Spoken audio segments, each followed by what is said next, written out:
Well, I'm back after my 1 month holiday, and I was kind of looking forward to being here, but there's no one here. There's only like 2 people here. I've got a new lad who's just started work here. I haven't got a clue who he is. No one's introduced me, so that'll be interesting. So what I've got now this morning, first day back, I've got an X5, quite an oldish one, E70. Someone's changed the gear stick on it, and they said it doesn't go into neutral. Now, it looks like a used one, it wouldn't surprise me, so I'm hoping it's just a colding issue. Usually that's what it is, it's usually just a colding issue, isn't it?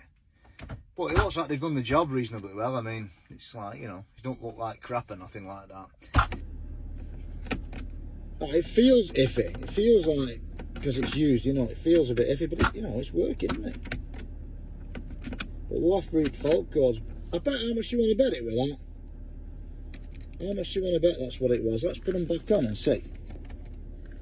Again, police detective. Police detective. That's how it was when I came here. Right?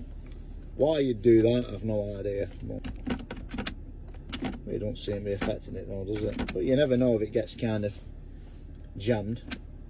Let's try and put it there now. I don't think that's going to cause it, is it? Here's the information, basically, essentially. They've put a new gear stick on, but it's from 2007, so what's to tell that it hasn't got the same problem as the old one?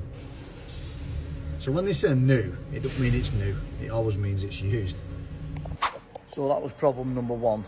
New gear stick, new, wasn't new, so it basically had the same fault as the old one.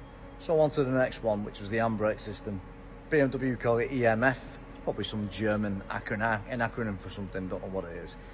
Basically, it's a standalone unit, back of the E70. It's got a control unit built in, controlled by powertrain CAN bus, PT CAN. And the problem with this one, as you'll see, there's no wake-up signal from the CAS. And the CAS is the car access system computer. Every control unit on a BMW, on the older ones like this, they need a terminal 15 wake-up, and it's not just voltage. It's also a coded signal. So you can't just put your own 12 volts on there, it won't work like that. And it was missing. So let's dive into this because it was hell of a, let's say it was a surprise. Just typical, you know, how you wouldn't notice this massive problem what I'm going to show you now. Anyway, let's just check it out. Well, I thought this was going to be a bit of a diagnostic job, but as you can see, obviously that's the issue. I was going to check the terminal 15 CAS wake up, but you can clearly see that's something pretty bloody catastrophic's occurred, hasn't it? It's absolutely rotten to buggery that, so it needs a new harness, doesn't it? Well, it's my first day back after my holiday. So someone's been probing that, they've left it open, it's all rotten. This brown and blue one, you can't quite see, but there's no rubber grommet, you can just see there. So that's just got water in it, that's dead, that's the CAS wake up. And then someone's very nicely done what I always tell people not to do, and they front probed the living shit out of that one there, that's the CAS wake up.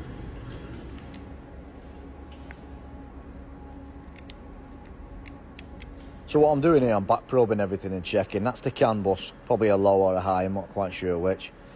That's probably the low. So CAN's okay in terms of the voltage. We've got a good ground, and we need to check the live, permanent live, terminal 30, that's okay. And this is the CAS wake up what's missing, or so the fault code tells us, and we're just going to check that. And as you can see, there's absolutely nothing there. So we need to look at that. A fantastic grommet. That's the handbrake system, I guess. That's the handbrake one, look at big chunky wires there. Should be a CAS wake up here. If you want to be a BMW mechanic, this is the shit I've put up with. Not always, but mostly. And probably the reason why this is full of water is these absolutely fantastically designed BMW special, absolutely amazing drains. This is a typical sort of thing that they do. They don't think, engineers, when they make stuff like this pathetic flap is not going to be really fit for purpose in the real world.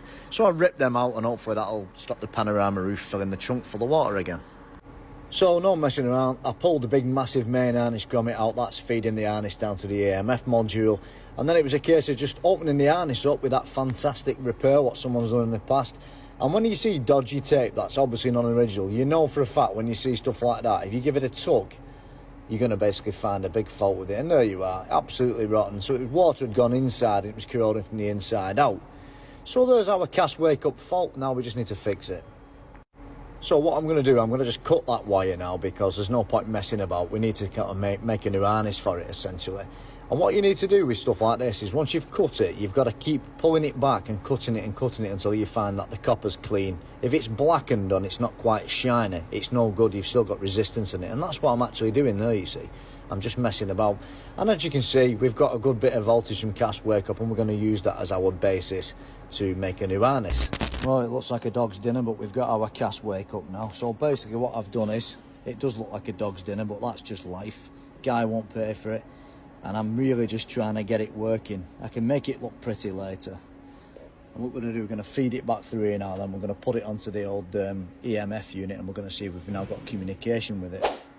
If you're starting out in fault finding, biggest tip I can ever give you is dry fit stuff like this. Don't worry about how it looks, and just make sure it bloody works, because you don't want to be taping all that up now. And it took me half an hour to get all tape off. And don't forget, this job was caused by everything else. Guy knew that bloody car has been leaking water in for years probably. Didn't do anything about it because he has all his car polishing stuff in that area, so I know he knows. And then they come here, and then I've got to try and rectify the bloody thing. And I'm kind of 7 o'clock at night now. It looks a little bit rough, but as long as it's got comms, I'm not bothered, because I'll make it look nice and pretty and tidy it up much better later on. Well, fiddle my shiddle.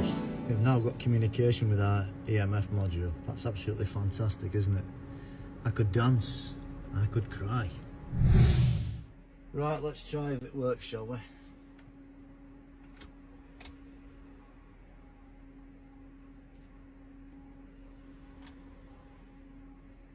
Seems to be working, doesn't it?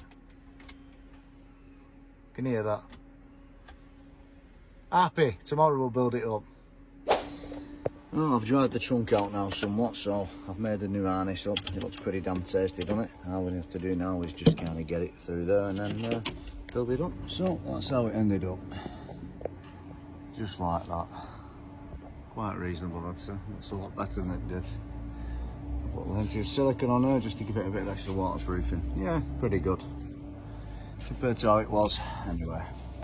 So, that was kind of the end of that job, and it was all bang on, and this was some time back, about a week ago, when I first come back, and guy's happy, he's got the car back. Now I'll have to make a part 2 for that video, because otherwise it's going to be too long, and it's currently about 5:30 at night and I need to get home. Part 2 is going to be, by the way, this job had more and more big problems with it. The engine wouldn't run right, it wouldn't idle right, there was no power, there was no boost, and there was lots of problems with DPF system and stuff like that. But it wasn't a block DPF, you might be surprised what it was.